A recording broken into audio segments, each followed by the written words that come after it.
Aleluia, glória a Deus, que a graça e a paz do Senhor Jesus seja sobre a sua vida. Quero desejar a você uma excelente terça-feira, que o Senhor Deus te abençoe e te guarde, você tenha um dia proveitoso na presença do Altíssimo nosso Deus, né? Hoje que esperamos que o Senhor ministre aos nossos corações, fale conosco, nos instrua, porque todo aquele que pede recebe, o que busca encontra. O que você tem buscado, o que você tem procurado da parte do Senhor. Tomara que seja a sua presença.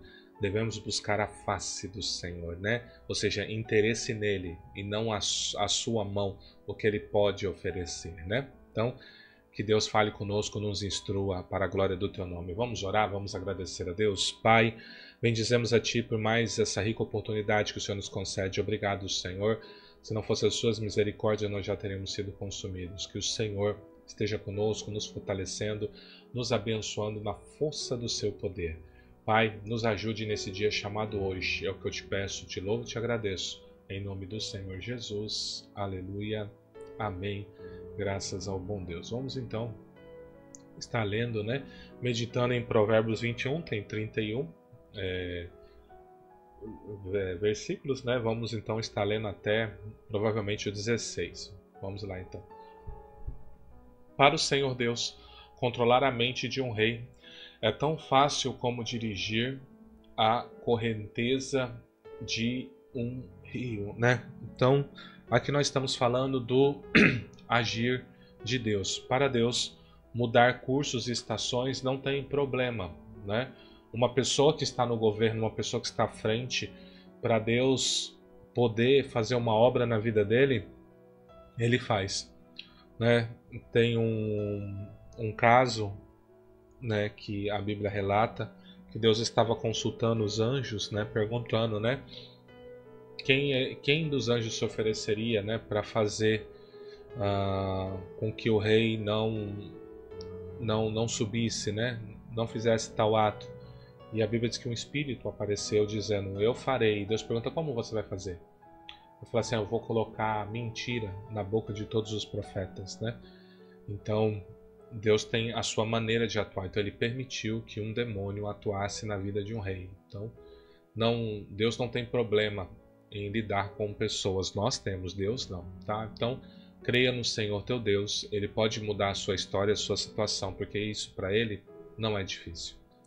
Se você pensa que tudo o que faz é certo, lembre que o Senhor julga as suas intenções. Então, às vezes, você pode fazer a coisa correta com a intenção errada. Por exemplo, você pode pregar a palavra de Deus esperando receber um agrado. Então, não deveria, correto? Ao fazer isso, você fez o que é correto, você fez o ID, você pregou a palavra, mas a intenção não é correta. Você pode dar um presente a uma pessoa, não porque você gosta dela ou porque você quer agradecer, você está dando um presente que é algo correto, é algo bom, mas com a intenção dela te favorecer lá na frente, de você falar, eu vou dar esse presente aqui porque lá na frente ela vai me abrir uma porta. Você entende? Então, a atitude ela é correta, mas a intenção é errada. Tá? E lembre-se, quem julga suas intenções é Deus. Então nem tudo que você faz para Deus tem uma intenção correta.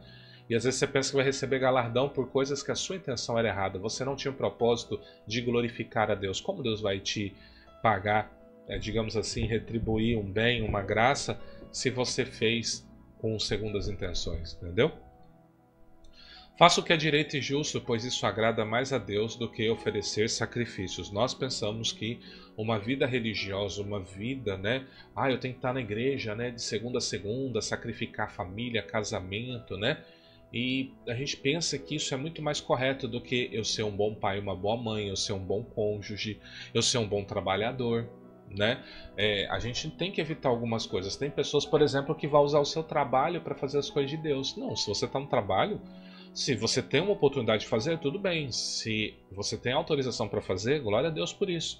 Mas entenda, você está ali para servir uma pessoa e você deve servi-la. Lembrando que quando você serve essa pessoa, você serve a Deus, né? Então, lembre-se disso. Fazer o que é correto e justo é melhor do que muitos sacrifícios. Os maus são dominados pelo orgulho e pela vaidade. Isso é pecado. Então, pessoas que têm um coração muito mais inclinado ao mal que outras, o orgulho, a vaidade, né, que domina, que guia os seus passos. Isso é um pecado. Quem planeja com cuidado tem fartura, mas o apressado acaba passando necessidade. Então, sabe aquelas pessoas que vão de mercado em mercado, faz cotação de preço, né? Faz um bom planejamento financeiro, fala, olha, eu vou viajar final do ano, então eu vou separar aqui R$ 100 todo mês, né? Aí chega final do ano você tem 1.200 só para sua viagem. Então, você vai ter fartura, você vai ter bem sucedido, mas quando você faz as coisas em cima da hora, você vai ter dificuldade, você vai passar necessidade. Quando você faz compras desnecessárias, você não planejou, você vai ter sérios problemas com as suas finanças, tá? A riqueza que é ganha desonestamente acaba logo e é armadilha mortal. Pessoas que dão golpes, pessoas que têm balanças desonestas, pessoas que lucram demais, né? Isso é terrível, né? Isso é uma armadilha para a pessoa. Uma hora vai vir a conta. E quando a conta chegar, vai ser pesadíssima. Os maus são destruídos pela sua própria violência, porque se negam a fazer o que é direito. Então, por ele não andar na justiça, por ele não se arrepender e por ele andar nesse caminho de morte, uma hora esse caminho vai convergir contra essa pessoa. Então, uma pessoa que é violenta, uma hora vai receber violência. Uma pessoa que dá golpes em pessoas, uma hora ela vai dar golpe, porque tudo que nós plantamos, nós colhemos. Então, a gente tem que ficar bastante atento, né, a isso, né? O culpado segue caminhos errados, mas o inocente faz o que é direito. Então, toda pessoa que busca o mal, tem uma culpa, ele sempre vai seguir o caminho que o leve ao erro, né? Mas aquela pessoa que não tem culpa, busca viver corretamente, ela vai buscar tudo que é certo. O que é certo e pronto, né? É melhor morar no fundo do quintal do que dentro de casa com uma mulher briguenta. Então, veja, isso é uma posição de homem. Como você tem sido... Você é mulher, né? Eu sei que o público, 80%, 90% do público desse devocional é feminino. Então, você que é mulher e você que é casada, você tem sido uma mulher que briga muito com o seu marido? O seu marido vai chegar uma hora que ele vai preferir dormir no fundo do quintal. Você fala, é melhor que durma mesmo, mas aí ele vai para o fundo do quintal, daqui a pouco ele está para fora da casa, daqui a pouco ele está para fora da sua vida e se brincar vai aparecer com outra mulher. É isso que você deseja? Não. Então, vigie, tente, né, ser mais coerente nas suas falas, né? Cuidado para não ficar brigando, ser uma mulher rixosa o tempo inteiro, tá bom? Os maus têm fome do mal, eles não têm pena de ninguém, né? Então, toda pessoa que tem uma má índole, ela vai agir nisso, ela tem fome por isso, ela deseja o mal, né? Às vezes você não vê vídeos na internet de pessoas que saem para matar pessoas, para fazer mal para as pessoas, por quê? Porque eles têm fome de mal, eles não se preocupam com pessoas, né? Foge de uma pessoa assim, corre bem duro de uma pessoa assim. Quando o zombador é castigado, as pessoas sem experiência aprendem uma lição.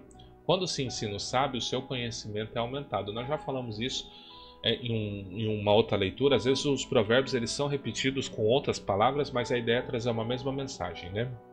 Então, o que é um zombador? É uma pessoa que não está firmado na verdade, ele precisa rir, ele precisa, sabe, ser irônico, né? Ele precisa ser alguém que tem que contrariar tudo e a todos, né? Então, quando ele recebe um castigo, quando ele recebe uma punição, até pessoas que não têm experiências na vida vendo isso, elas aprendem uma lição, elas recebem um ensinamento, né?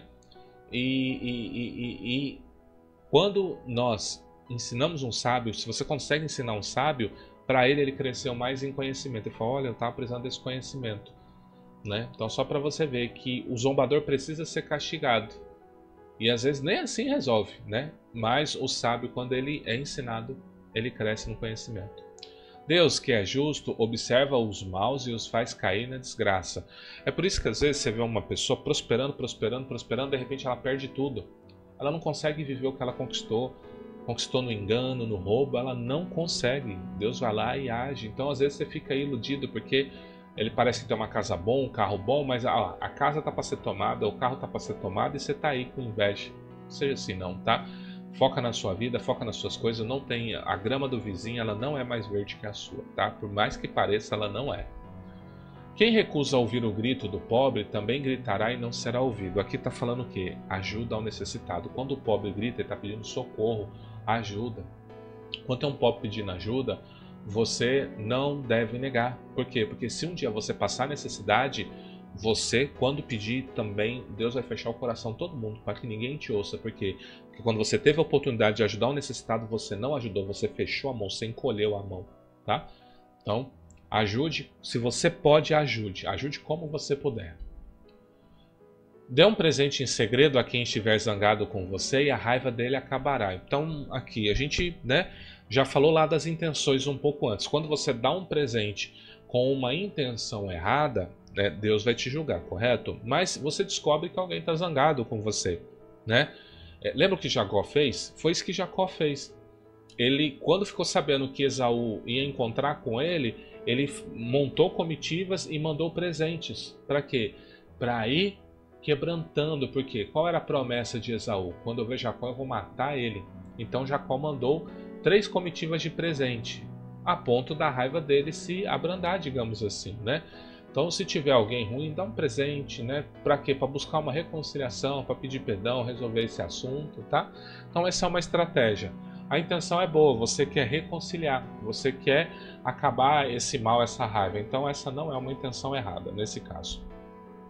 Quando se faz justiça, os bons ficam felizes, porém os maus ficam apavorados. Por quê? Porque a justiça ela julga o que é correto e o que é ruim. Então, quem é ruim só vai ser punido. E quem é correto, o que tiver de ruim nele, ele vai aceitar a correção, e o que tiver de bom, ele vai receber a aprovação. Então, quando a justiça é feita, as pessoas são boas, ficam felizes e satisfeitas, porque elas veem a justiça sendo realizada, diferente dos maus. Por quê?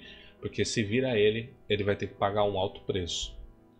Quem se afasta do bom senso está caminhando para a morte. Então entenda, nós precisamos ter uma vida, né, que vá em direção ao que é correto, o que é bom, o bom senso, o que é bom.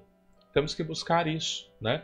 E isso vai nos ajudar a ter uma vida melhor, né? E uma vida sábia aqui nessa terra, amém? Então, nós deixamos esses conselhos para você, que você possa ter crescido um pouco mais em sabedoria. Vamos orar e agradecer ao Pai. Pai, em nome de Jesus, te louvo e te agradeço, que a tua bênção repouse sobre a vida dos seus filhos e filhas, que o Senhor nos faça crescer em conhecimento, dá-nos, Senhor, o espírito de sabedoria e de revelação, para compreendermos as profundezas das riquezas que há em Cristo Jesus, nosso Senhor. Guarda-nos nesse dia chamado hoje, guarda a nossa ida, estadia e volta, livra-nos de todo mal. É o que eu te peço, te louvo e te agradeço, em o nome do Senhor Jesus. Aleluia, amém, glória a Deus. Graças ao bom Deus, né? Que o Senhor Deus te abençoe e te guarde, que a sua luz resplandeça no seu rosto, que Ele tenha misericórdia de ti e que a paz dele seja sobre ti. Um grande abraço, um ótimo dia, a paz do Senhor Jesus Cristo.